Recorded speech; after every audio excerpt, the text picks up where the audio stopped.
Hello বন্ধুরা, সবাই কেমন আছো? আশা করি সবাই বেশ ভালো আছো। তো আজকে তোমাদের সঙ্গে আমি আরও একটি ব্রাইডের স্টোরি শেয়ার করতে যাচ্ছি। আর এই স্টোরিটা হলো গত 10th মের দিন ছিল সকালের দিকটা বা বিকালের দিক, মানে দুপুরের দিক থেকে সকালের দিক একবারে বীভৎস গরম, মানে গাছের পাতাও নড়াচড়া করছিল না। আর এইদিকে আমার ছিল দুটো বুকিং, আর এদিকে প্রথম ব্রাইডের বাড়িতে গিয়ে দেখি অবস্থা প্রায় বেসামাল। আমি তো প্রথমে ব্রাইডকে চিনতেই পারিনি, মানে ব্রাইড গরম দেখে গায়ে হলুদের শাড়ি পরেও শাড়ি খুলে রেখেছে। ভাবা যায় তাহলে কতটা গরম ছিল সেদিন, তোমরাই এখন ভাবো। তাই আমরা কোনো ক্রমে ব্রাইডকে নিয়ে ঘরে এসে ব্রাইডের ঘরে একটা টেবিল ফ্যান আমরা নিয়ে নিলাম, স্ট্যান্ড ফ্যান আর কি, নিয়ে আমরা ব্রাইডকে সাজানো শুরু করলাম। কিন্তু সাজানোর আগেও কিন্তু আমাদের অনেক কিছু ঘটনা ঘটে গেছে ব্রাইডের বাড়িতে। না, সেরকম কিছু না। ব্রাইডের বাবা কিন্তু ভীষণ ফ্রেন্ডলি মানুষ ছিলেন, মানে উনি মেয়ে সাজগোজের ব্যাপারে এতটা নিখুঁত কোনো বাবা হতে পারে আমি ওনাকে দেখেই সেদিন বুঝতে পেরেছি। আমার সত্যি কথা বলতে ভীষণ ভালো লেগেছিল কাকুকে, ইনফ্যাক্ট কাকিমাকেও। মানে আমরা যে স্লটে গিয়েছিলাম ওটা ছিল আমাদের ব্রাইডের সঙ্গে ঠিক করা ছিল। ব্রাইড আবার এদিকে বাড়িতে বলেনি, যেহেতু ব্রাইড একটু চুপচাপ, তো ও একটু কথা কমই গেলো, ও আবার বাড়িতে বলেনি, বলেছে তোমরা চলে আসো, হয়ে যাবে। এরপর আমরা যখন ব্রাইডের বাড়ি থেকে আর মোটামুটি 2 মিনিট দূরে, মানে রাস্তা দিয়ে, ঠিক সেই সময় ব্রাইডের দাদা এখন বলে যে তোমরা আর একটু দেরি করে আসতে পারতে, এত গরম। এখন আমার তো মাথায় হাত, আমি বলি হায় ভগবান, আমার প্রথম, মানে যে ব্রাইডকে আমার পরে করানোর কথা ছিল তাকে যদি আমি আগেও সাজাতাম তাও কোনো প্রবলেম হতো না। তো এখন আমি যদি এখানে যদি এসে আবার যদি ওখানে রিটার্ন হয়ে যাই তাহলে তো অনেকটা চাপ হয়ে যাবে। তাও আমি চেষ্টা করলাম যে যদি এদের বোঝানো যায়। তারপরে আমি গেলাম বাড়িতে, বললাম চলে এসেছি যখন আগে বাড়িতে আসি। ওরাও বলল ঠিক আছে তোমরা আগে বাড়িতে আসো। এরপরে ব্রাইডের বাবার লেগে গেল মাথায় টেনশন, যে এমনি এত গরম তার উপরে এত তাড়াতাড়ি সেজে ওর সাজটা কি বিয়ের লগ্ন পর্যন্ত থাকবে। তারপরে আমি নিজেও ওদের আশ্বস্ত করলাম যে না কাকু, আপনারা কোনো চিন্তা করবেন না, মেকআপ যখন আমি করিয়ে দিচ্ছি থাকার দায়িত্বও আমার, আর টোটাল রিস্কটা আমি নিয়ে নিচ্ছি। আমি মেকআপ করিয়ে চলে গেলেও আমার একজন স্টাফ এখানে থেকে যাবে, যেহেতু আপনাদের অনেকগুলো পার্টি মেকআপ আছে।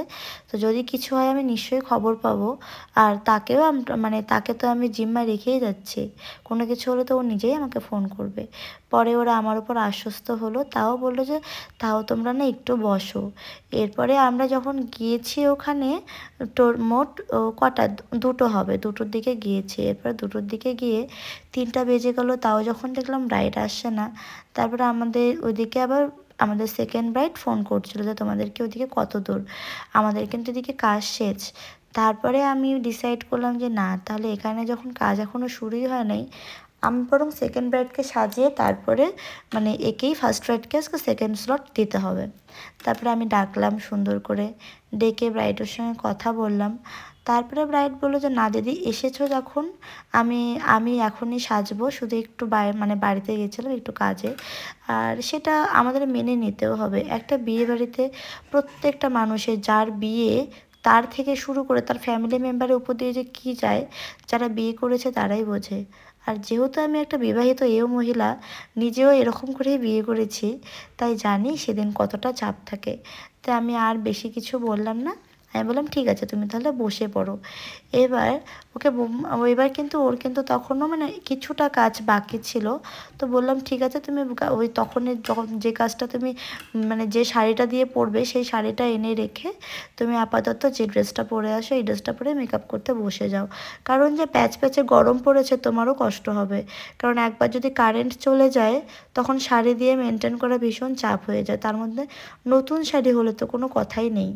তো তারপরে আমি সেভাবেই কাজ শুরু করলাম। আর দেখো এদিকে এক ফাঁকে কিন্তু আমি শাড়িটা পাল্টে নিয়েছি।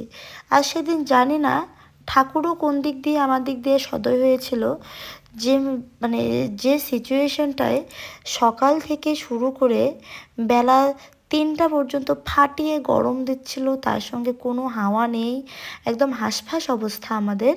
সেই সময় যখনই 4টা বেজে গেল, 4টার দিকেই শুরু হয়ে গেল আকাশের মানে মুখ গোমড়া করার সময়।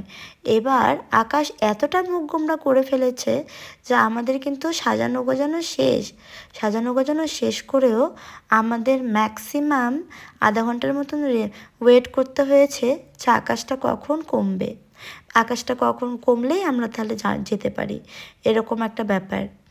তো যাই হোক, ফাইনালি আকাশও আমাদের দিকে, বললাম না সব দিক থেকে মুখ তুলে চেয়েছিল, আকাশ একদম থেমে গিয়ে ওয়েদারটাকে ঠান্ডা করে দিয়েছিল, যার ফলে আমার মনে হয় ব্রাইডের মেকআপটা মানে আরও ভালো, মানে কি বলি, ব্রাইডকে রিল্যাক্স রাখছিল। সাজগোজের পরে না দেখবে যখন ঠান্ডা ওয়েদার আসে ভীষণ ভালো লাগে।